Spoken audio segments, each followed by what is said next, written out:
Praise the Lord. मेरे प्रियो, आज हम एक वचन देखने जा रहे हैं भजन संहिता से, और हम खोलेंगे भजन संहिता 4 का अध्याय और उसका पद संख्या 4। उसमें लिखा है, कांपते रहो और पाप मत करो, अपने अपने बिछौनों पर मन ही मन सोचो और चुपचाप रहो। मेरे प्रियो, यहाँ पर परमेश्वर हमें अद्भुत बातों को बतला रहा है और वो सिखला रहा है कि हम किस रीति से अपने क्रोध पर नियंत्रण रख सकते हैं, किस रीति से हम अपने क्रोध को कंट्रोल कर सकते हैं। क्योंकि परमेश्वर का वचन जो हम देखते हैं, जो हमने देखा, वो बहुत ही अद्भुत है। और जो अलग ट्रांसलेशन में अगर हम देखें तो उसमें लिखता है कि अपने जो क्रोध को है वो तुम्हें नियंत्रण करने मत दो। और उसी रीति से हम अगर इफिसियों में देखते हैं कि जैसा अध्याय 4 में, क्रोध तो करो पर पाप मत करो और न ही शैतान को अवसर दो। मेरे प्रियो, जब आप क्रोध करते हैं तो आपके मन को शैतान नियंत्रित करना चाहता है। अगर हम देखें तो क्रोध आने की कुछ वजह है जो मेरे अनुमान से, जो मैंने जांचा है, उसे मैं आपको बतलाना चाहता हूँ। पहला, जब आपको क्रोध आता है, जब आपके पास भोजन नहीं रहता है और आपको भूख लगती है, तो आपका सिर चकराने लगता है, तो आपको क्रोध आने लगता है और उस दौरान आप अपने देह का नियंत्रण खोते हैं और आप अगले को बुरा भला कह देते हैं और फिर बाद में आपको पछतावा होता है कि आपने क्या कहा। उसी रीति से जब हम देखते हैं कि जब हमारा काम बन नहीं पड़ता है या फिर हम किसी और के को अपने जीवन में परमेश्वर से ज़्यादा स्थान देने लगते हैं, किसी मनुष्य को, और हम उस पर डिपेंड हो जाते हैं, तो हम उनसे आशा रखते हैं और जब आशा पूरी नहीं होती है तो हमें क्रोध आता है और क्रोध आने की वजह से शैतान हमारे जीवन में कार्य करने लगता है और परमेश्वर का काम रुक जाता है। मेरे प्रियो, जब आपके जीवन में क्रोध आता है तो आप इस बात को देखें कि परमेश्वर भी क्रोधी है, लेकिन वो अपने क्रोध को नियंत्रण करता है। वो इस बात को दिखलाता है कि हमें भी अपने क्रोध को नियंत्रण करना है। जिस रीति से आप खुद स्वयं यीशु मसीह की ओर हम देखते हैं कि यीशु मसीह जब मंदिर में पहुंचा, जब वो यरूशलेम में था, वहाँ के एक मंदिर में पहुंचा, तो वहाँ के मंदिर में क्या क्या आवश्यकताओं की जो चीज़ें थी वहाँ बेची जा रही थी, बल्कि वो मंदिर परमेश्वर के वचन को फैलाने के लिए था। तो यीशु मसीह वहाँ क्रोध उठता है और भड़क उठता है और जितने भी वहाँ सामान रहते हैं उनको वो गिरा देता है। तो उसी रीति से जब हम आज देखते हैं कि हमारे जीवन में, हमारे देह में वो क्रोध आने की वजह क्या है, यहाँ पर जब हम भजन संहिता देखते हैं तो परमेश्वर का वचन बोलता है कि अपने अपने बिछौनों पर मन ही मन सोचो। मतलब हमें ये सोचना है कि क्या हम अपने शब्द का नियंत्रण रखते हैं, क्या हम अपने जीभ का नियंत्रण रखते हैं, क्या हम अपने जीभ को वश में रखते हैं या नहीं रखते हैं, या शैतान को अवसर देते हैं।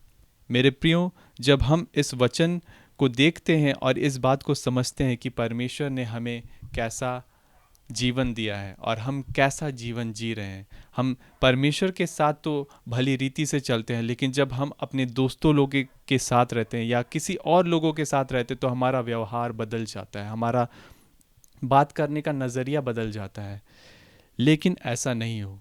आप परमेश्वर के वचन को थामे रखिए, वो आपको ज़रूर बदलेगा, वो आपको ज़रूर नया बनाएगा। जिस तरह से यीशु मसीह ने इस बात को बतलाया कि जो धर्म के काम करता है वो बहुत दिनों तक जीवित रहता है और जो झट क्रोध करता है उसे दंड उठाना पड़ता है। प्रेम मेरे प्रियो, यदि आप बारंबार गुस्सा होते हैं, बारंबार आपको क्रोध आता है, तो आप इस जगह में आप परमेश्वर से दुआ करिए, आप परमेश्वर से प्रार्थना करिए और वो आपको निश्चय छुड़ाएगा, वो आपको निश्चय इस बातों से आज़ाद करेगा। क्योंकि पवित्र आत्मा हमें इसीलिए दिया गया है कि हम अपने स्वभाव में मरें और यीशु मसीह का स्वभाव हम में बढ़े। परमेश्वर का वचन कहता है, जब हम देखते हैं कि जिस रीति से याकूब के जो बेटे थे, जब उसकी बेटी दीना भ्रष्ट की गई और उस समय जब उसके भाई लोग नहीं थे, तब उन्होंने क्रोध से भर गए, वो क्रोध से भर गए, और जब उन्होंने बदला लिया तो उनका बदला ठंडा हुआ और क्रोध में आकर उन्होंने हत्या कर दी। देखिए मेरे प्रियो, क्रोध में आकर मनुष्य किस रीति से अपने आप को खो बैठता है। कैन ने अपने भाई हाबिल को मारा क्योंकि वो क्रोध से भर गया था, इसीलिए उसने उसे मारा। देखिए, क्रोध में आकर मनुष्य अपने जो स्वभाव है, अपना जो आवरण है, उसे वो खो बैठता है और वो शैतान उस समय कार्य करता है और वो अपना नियंत्रण खो बैठता है। इसीलिए मेरे प्रियो, परमेश्वर का वचन कहता है कि परमेश्वर का मंदिर आप हो।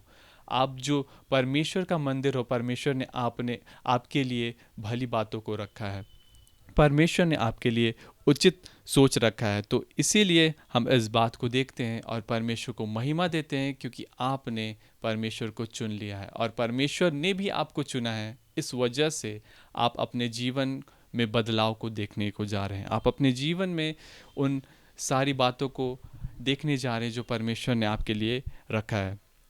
और हम इस घड़ी हम दुआ करते हैं उनके लिए जो परमेश्वर में बढ़ना चाहते हैं। आइए हम प्रियो, हम प्रार्थना में जाते हैं और परमेश्वर को धन्यवाद करते हैं कि हमने इस उन वचनों के द्वारा जो परमेश्वर ने हमें दिया, कैसे अद्भुत बातों को किया है। आइए हम प्रार्थना में जाते हैं।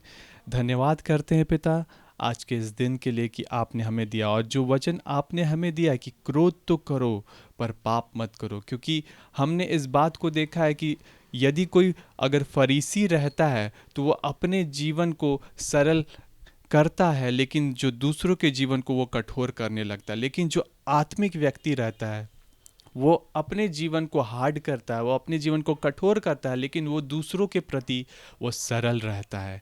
परमेश्वर, हम आपसे प्रार्थना करते हैं कि जितने भी लोग इस वीडियो को देख रहे हैं, जितने भी लोग इन वचनों को सुन रहे हैं, परमेश्वर आप उनके जीवन में कार्य कीजिए। हर क्रोध की बातें उनके जीवन से हट जाए। हर क्रोध का जो विचार है उनके मन में आता है, चाहे वो किसी भी वजह से हो, चाहे वो किसी भी रीज़न से हो, परमेश्वर आप दखल दीजिए, यीशु मसीह आप दखल दीजिए, और आपका वचन उनके हृदय में अधिक से अधिक समाए और संसार की बातें उनके जीवन से हटे, संसार का हर एक विचार उनके जीवन से हटे। क्योंकि परमेश्वर आपके बारे में बाइबल बतलाती है कि आपका वचन ही अनंत जीवन है और आपके वचन के द्वारा ही हम जिलाए जाते हैं, आपके वचन के द्वारा ही हम बचाए जाते हैं। परमेश्वर, हम आपसे प्रार्थना करते हैं कि आप एक एक को छू लीजिए और एक एक को परमेश्वर आप अपने नियंत्रण में लीजिए। हम आपको आदर महिमा करते हैं, हम आपको सारा धन्यवाद करते हैं और सारी बातों को परमेश्वर आपके हाथों में सौंपते हैं। सुनिए और दया से ग्रहण करिए प्रभु यीशु मसीह के नाम में, आमीन।